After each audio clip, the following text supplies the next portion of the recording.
Hi friends, Gautham Madhumitha சீரியல்லேருந்து சூப்பரான ஒரு promo வந்திருக்கு. நம்ம அதை பற்றி தான் இந்த வீடியோக்குள்ளே பார்க்க போகிறோம். வாங்க நம்ம வீடியோக்குள்ளே போகலாம்.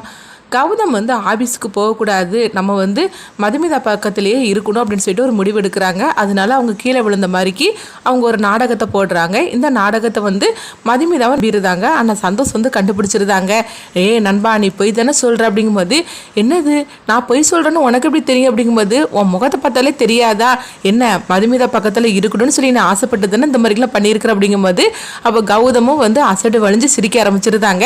இதை பார்த்துட்டு சந்தோஷம் சரி சரி உன் வேலையை பாரு அப்படின்னு சொல்லவும், அடுத்து பார்த்தோம்னா அவங்க மதுமிதா பேசிட்டு இருக்கும்போது அப்போ மதுமிதா ரொம்பவே பதட்டம் அடைகிறாங்க. அப்போ சந்தோஷம் சொல்கிறாங்க, எதுக்கு மது இந்த மாதிரிலாம் நீ பதட்டம் அடைஞ்சிட்டு இருக்கிற அப்படிங்கும்போது, என்ன சந்தோஷம் நீங்கள் இந்த மாதிரிக்கு பேசிட்டு இருக்கிறீங்க, அவர் கீழே விழுந்துக்கிட்டு கால் வலியால் துடிச்சிக்கிட்டு இருக்கிறாரு, அதை பார்க்கும்போது எனக்கு எவ்வளோ கஷ்டமாக இருக்குது. சொல்ல போனாக்கே அவருக்கு ஆஃபீஸுக்கு ஒரு நாள் கூட லீவ் போட மாட்டார், அப்படிப்பட்டவர் இன்னைக்கு ஏதோ முக்கியமான ஒரு மீட்டிங் கூட போக முடியாத அளவுக்கு இந்த மாதிரி நடந்து போச்சு அப்படின்னு அவங்க மதுமிதா ரொம்பவே பதட்டமாக இருக்கும்போது உடனே சந்தோஷம் நினைக்கிறாங்க, ஐயோ இது என்னது இவ இந்த மாதிரிக்கு ரொம்ப பதட்டம் அடைஞ்சிட்டு இருக்கிறா, நம்ம உண்மையை சொல்லிடலாம் அப்படின்னு சொல்லிட்டு உண்மையை சொல்லிடுறாங்க.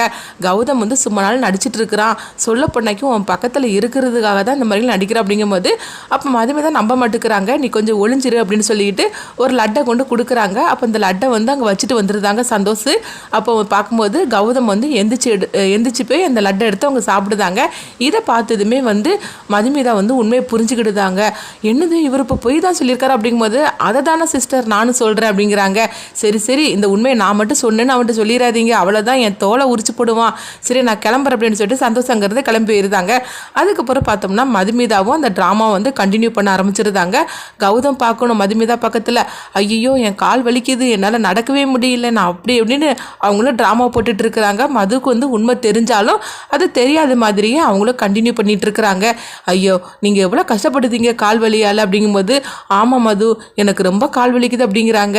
உடனே சரி சரி கொஞ்சம் வெயிட் பண்ணுங்க, உங்கள் உடம்பெல்லாம் நானே வெண்ணி எடுத்து தொடச்சி விடட்டுமா அப்படிங்கும்போது, தொடச்சி விட அப்படின்னு கௌதம் சொல்லவும், மதுமிதா வெண்ணிலாம் எடுத்து அவங்க கால் கையெல்லாம் தொடச்சி விட்டுட்டு இருக்கிறாங்க.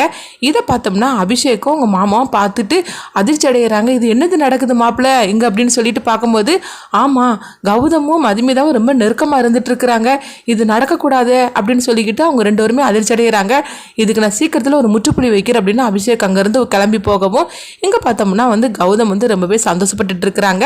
மதுமிதா தன்னுடைய பக்கத்தில் இருந்துக்கிட்டு இந்த மாதிரி கவனிச்சுட்டு இருக்கிறத பார்த்துட்டு மதுமிதாவும் கௌதமுக்கு நம்மளுக்கு தெரிஞ்சிற உண்மையை அவங்க தெரிஞ்சுக்கிட வேண்டாம் அப்படின்னு சொல்லிட்டு அவங்களும் இந்த நாடகத்தை கண்டினியூ பண்ணிட்டு இருக்கிறாங்க. அப்போ மதுமிதாட்ட கௌதம் சொல்கிறாங்க, நான் உனக்காக ஒரு காஃபி போட்டு எடுத்துட்டு வரட்டுமா அப்படிங்கும்போது, எப்படிங்க நீங்களே கால் வலியோடு இருக்கிறீங்க, அப்புறம் எப்படி காஃபி போட முடியும் அப்படிங்கப்போ, அதனால என்ன, அதான் வீல் சேரில் இருக்குல்ல அதில் போய் நான் காஃபி போட்டு எடுத்துருவார் அப்படிங்கவும், சரிதாங்க அப்படிங்கிறாங்க. அப்போ கௌதம் மதுமிதா முன்னாடி வீல் சேரில் போகிறாங்க. அப்போ மதுவும் ஒளிஞ்சு நின்று பார்த்துட்டு இருக்கிறாங்க. கௌதம் பார்த்தோம்னா மதுவும் மீதாவை பார்க்குறாங்க. அவங்க இல்லைன்னு சொல்லிக்கிட்டு அவங்க எந்திரிச்சு போய் கிச்சனில் நின்று அவங்க காஃபியெல்லாம் போட்டு எடுத்துகிட்டு வராங்க. இதை ஒளிஞ்சு நின்று பார்த்துட்டு மதுமிதா ரசிக்க ஆரம்பிச்சிருந்தாங்க. ஏன்னா தன்னுடைய பக்கத்தில் இருக்கிறன்னு சொல்லிக்கிட்டு கௌதம் இந்த மாதிரிக்கெல்லாம் ஒரு ட்ராமா போட்டிருக்காரு அப்படின்னு சொல்லிட்டு அவங்க ரொம்ப சந்தோஷப்பட்டுட்டு இருக்கிறாங்க. அதுக்கப்புறம் பார்த்தோம்னா கௌதம் அப்படின்னு சொல்லிட்டு அவங்க குரல் கொடுக்கவும், உடனே காஃபி போட்டுட்டு அவங்க வீல் சேரில் உட்காந்துக்கிட்டு தாங்க. என்ன மது வந்துட்டே அப்படிங்கும்போது, ஆமாங்க வந்துட்டு அப்படிங்கிறாங்க. உடனே வீல் சேரில் உட்காந்துக்கிட்டே அவங்க அந்த காஃபி எடுத்துகிட்டு வராங்க. அப்போ மதுட்ட இந்த காஃபியை கொடுக்கவும் மதுவும் குடிச்சு பார்த்துட்டு, ரொம்ப நல்லா இருக்குங்க அப்படிங்கிறாங்க. ஓ நல்லா இருக்குதா நான் போட்ட காஃபி அப்படிங்கும்போது, ரொம்ப நல்லா இருக்கு அப்படிங்கவும், அப்போ அவங்க மதுமிதான் அந்த காஃபி எடுத்து அவங்க குடிச்சிட்டு இருக்கும்போது இதை கௌதம் பார்த்து அவங்க ரசிச்சுக்கிட்டே இருக்கிறாங்க. இப்படி ரொம்பவே ரெண்டு பேரும் ஹாப்பியாக இருக்கிறாங்க. இந்த மாதிரிக்கு சூப்பராகவே இந்த ப்ரோமோ எடுத்துட்டு போகிறாங்க. இப்படி கௌதமும் மதுமிதாவும் சந்தோஷமா இருக்கிறத பார்த்துட்டு அபிஷேக் அடுத்த ஒரு திட்டத்தை போடுறாங்க. இப்படியே விட்டுட்டு இருந்தோம்னா அவ்வளோதான், கூடி சீக்கிரத்தில் இவங்களுக்கு ஒரு குழந்தை பிறந்து அப்புறமா சொத்துக்கெல்லாம் அதிபதியாயிரும் அந்த மதுமிதா, இது நடக்க விடக்கூடாது, எப்படியாவது இவளை கௌதம் கிட்ட இருந்து பிரிக்கணும் அப்படின்னு சொல்லிட்டு அடுத்ததான் அபிஷேக் ஒரு திட்டத்தை போடுறாங்க. நம்மளை வெயிட் பண்ணி பார்க்கலாம்.